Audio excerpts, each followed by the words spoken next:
The top story we are following on India Today is the battle that is taking place for the Maharashtra throne, and the battle is in the final stage. Campaigning has intensified for all 288 assembly seats in the state, and both the ruling Mahayuti as well as the opposition Mahavikas Aghadi are making efforts to woo the voters. Now, as the last lap of the campaigning will end in the next 3 days, the final week is now witnessing very intense political war of words that is taking place. In fact, slamming Uddhav Thackeray, Union Minister Amit Shah said that the real Shiv Sena is actually with the Bharatiya Janata Party, launching a blistering attack at Uttar Pradesh Chief Minister Yogi Adityanath. The NCP Chief Sharad Yadav went on to say that Yogi Adityanath is known for his communal remarks and one should not be giving him any sort of importance. Now, if you remember, it was Chief Minister Yogi Adityanath's "Batenge to Katenge" slogan that has drawn a lot of criticism even from BJP allies like Ajit Pawar. JP Nadda also, while he was addressing a poll rally in Thane, said that Rahul Gandhi does not understand the ABC of Constitution. He further accused the Congress of promoting division. Maharashtra will be voting on the 20th of November and the counting will be held on the 23rd of November.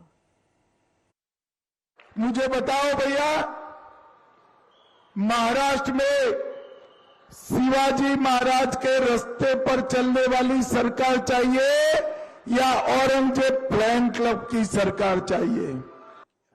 Modi ji ने महाराष्ट्र के विकास के लिए 15,10,000 करोड़ रुपया भेजा, 15 लाख करोड़, और अघाड़ी वालों ने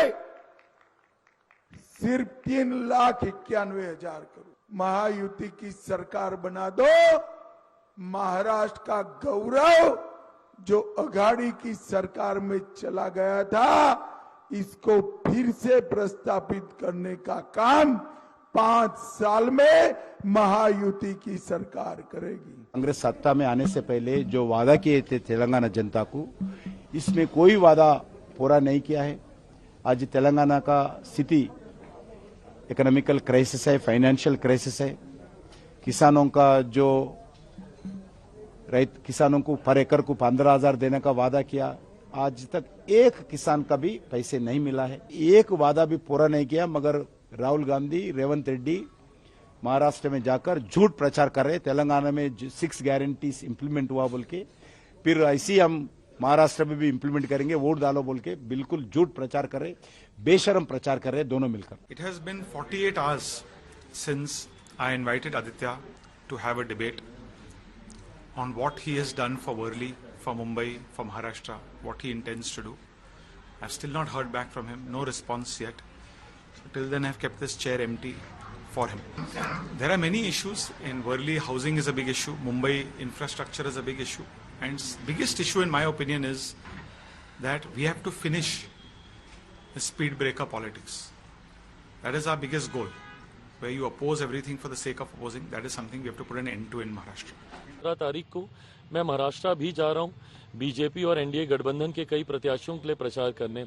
मैं जहां जहां जा रहा हूं, एक बात तो तय है कि एनडीए की सरकार झारखंड में बनने जा रही है और पुनः महाराष्ट्र में बनने जा रही है। झारखंड में पिछले 5 साल के कार्यकाल से जहां पे वहां की जनता त्रस रही है, तो वहीं पिछले कुछ सालों के कार्यकाल से महाराष्ट्र की जनता पूरी तरीके से संतुष्ट रही है। दोनों जगह जनता ने ये मन बनाया है कि 23 तारीख को जो परिणाम आएंगे, एनडीए की सरकार झारखंड में, एनडीए की सरकार महाराष्ट्र में, और इससे पहले